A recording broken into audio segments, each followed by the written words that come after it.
Cannibal Corpse, Tomb of the Mutilated. This is an album that is definitely a landmark of death metal, and arguably brutal death metal too. Let's get into it.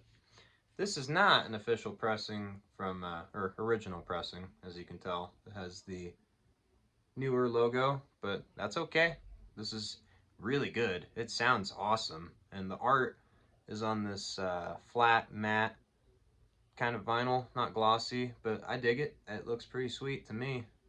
Man, could only imagine being a teenager back in the 90s and the way teachers and parents and everybody would respond to this album cover. You know, burning your shirt in the yard, getting expelled from school. I could see it. And I've read the stories and I know that was a very common trope with Cannibal Corpse, especially the Chris Barnes era, which might still be my favorite after all these years. But we have our insert real quick. Go over the gang, which I'm sure you guys are all well aware at this point. But maybe somehow there is somebody who's never listened to this album and this video is their exposure. If so, welcome, because you're going to dig it. So, we got the whole gang here. This is the classic lineup. We have Jack Owen on guitar, Alex Webster, one of the best bass players of all time, Chris Barnes, one of the best vocalists of all time in this era, with 6 Feet Under. Anyways, Paul Mazurkowitz on drums. He's so good, man. And Bob Ruske on guitar. So that's the whole gang going from left to right. And the lyrics of this record. So the thing is about Tomb especially, I would say Butchered as well. Let me give you guys a slight little adjustment there. The thing about Tomb and Butchered is you can't understand Chris worth a fuck. I mean, my ear for death metal is pretty good at this point. I can understand lyrics from albums even if it's my first listen. Maybe not a whole sentence. Definitely a few words though. But this is one of those None So Vile type albums where it's like, yeah, good luck making out many words at all. But the tracks on here, which we have our lyric sheet, very cool. I love when albums have this, just one whole side dedicated to the lyrics. Not that you'd be able to read it from there, but I'll just give you a quick little kind of drive-by scan. The tracks, the words, this is a very disgusting fucking album, and it is fitting that the artwork is so gross as well. And I think that is a big allure to this era of Cannibal all these years later. The filthiness of it has not aged a day. So let's go over our songs. Hammer Smashed Face, that is the smells like Teen Spirit of death metal. Come stab me if you want. That's true. I Come Blood, which is the Come As You Are of death metal, definitely. And then Addicted to Vaginal Skin, great track. I will tell you guys which ones are my favorite, which you could probably guess. But Split Wide Open, Necropedophile, that's a way to end side A. That is one of my favorites for sure. Also, some of the most just fucked lyrics, which we'll get into, don't worry. But some of the most fucked lyrics that Chris ever wrote, and the title matches. Side 2 starts with my favorite song, The Cryptic Stench. The bass on that track in particular really just pummels you, and I love how clear this recording is. The band, they had a few releases before this. They had Butchered at Birth and Eaten Back to Life, which are also incredible records. There's no slouching any of the Chris Barnes era material. And for that matter, George Corpse Grinder is also an excellent vocalist, and his era of the band is just as good. Although, this was when they were at their peak, I would argue.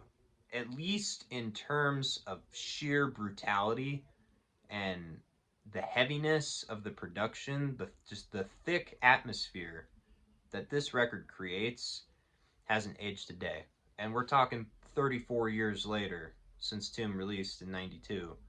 it's still just as thick and dense as it was back then. So I could imagine if Hammer Smashed Face was most people's introduction to death metal, then, you know, what a good way to jump in. All right, so back to it. Side 2, Cryptic Stench. Next, the best song title that they've got on this record, Entrails Ripped from a Virgin's Cunt. It's also the longest. Very poetic, guys. Very poetic. Last two tracks, Postmortal Ejaculation and Beyond the Cemetery. Produced by none other than Scott Burns. Well, wait a minute. I think he did this one. I know he did Anti-Capital, but Scott Burns, the legend himself, you know, pretty much Morrisound Studios is the place of death metal, and you could just rattle off bands that are classics. They recorded an album there. And, you know, several of the Florida bands, New York bands, Napalm Death, even from the United Kingdom. They flew over to do Harmony Corruption at Morrisound Studios, which is an incredible feat. Because at the time, death metal was still this, I don't want to say niche, because not really. I mean, I guess, but it was this brand new thing. It was still getting its traction. I think by the time 92 came around, with Morbid Angel, Blessed Are the Sick being on MTV, Hell's Headbangers, um, or Hell's Headbangers. Yeah, no, yeah, Hell's Headbangers. It changed the whole spectrum of where this genre was going, and clearly the traction was still picking up the momentum. But an album like this was probably still to this day one of the most sold in the genre. I know for a fact, Covenant by Morbid Angel is the most sold death metal record. That was only the following year, 93. So this was kind of the heyday for the genre. You know, a lot of the very best albums came out from 1990, 91, 92, 93. Even to me, pushing into, obviously, 98, you know, 99 and forward. But there was probably a little bit of a downtrend of death metal after 95, and we could get into that with its own video. But I want to show a better shot of the fellas.